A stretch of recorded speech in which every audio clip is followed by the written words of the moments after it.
Ininspeksyon ni AFP Chief of Staff Gregorio Pio Katapang ang mga pasilidad at pangangailangan ng mga sundalo at sibilyan sa Pag-asa Island. Ayon sa AFP, hindi man nila mapigilan ang pagtatayo ng China ng mga estruktura. May mga gamit naman daw ang ating mga sundalo roon sakaling umatake ang mga dayuhan. Balitang hatid ni Chino Gaston. Mula sa Pag-asa Island, tanaw na ang mga naglalakihang estrukturang ginagawa ng China sa kalapit na Subi Reef. May mistulang malaking crane at mga panimula na mga animoy gusali.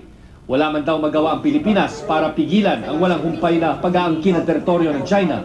Handa raw idepensa ng AFP ang mga hawak na nating mga isla at bahura.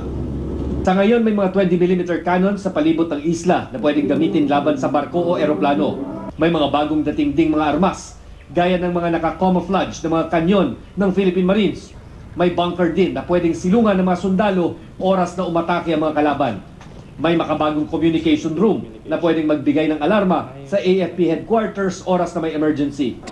Kaya na rin lumapag ng C-130 sa runway ng Pag-asa sakaling kailangan magdagdag ng mga sundalo sa lugar. But we cannot discuss this because they are confidential. We will assure them that they will be protected. How? We will not anymore discuss that. Punta si AFP Chief of Staff General Gregorio Katapang sa Pag-asa Island para inspeksyonin ng mga pasilidad at pangangailangan ng mga sundalo at sibilyan. Inihatid din ng AFP ang mga donasyon ng solar panels at solar lights para sa isla mula sa mga nagmamagandang loob. Sa kanyang pag-iikot, isa sa mga kapansin-pansing pagkukulang ang kawalan ng pier sa isla. Kung may pier, pwedeng manatili ang mas malalaking patrol craft ng Navy.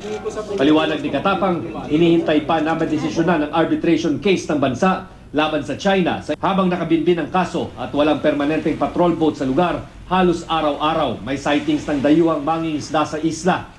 Ang Coast Guard at Navy na nakadestino dito, nanawa na raw sa kasisita ng mga dayuhang gamit ang kanilang maliliit na barko. Mga sira at kinakalawang na mga tangke gaya nito sa Pag-asa Island ay ilan lamang sa mga palatandaan ng dating lakas ng ating militar pagdating sa pagtaguyod ng seguridad at pagdepensa sa ating teritoryo. Bagay na gustong ibalik muli ng kasalukuyang administrasyon kasabay ng paglagay din ng mga tourism-related services sa lahat ng ating mga inaangking teritoryo sa West Philippine Sea. Chino Gaston, GMA News.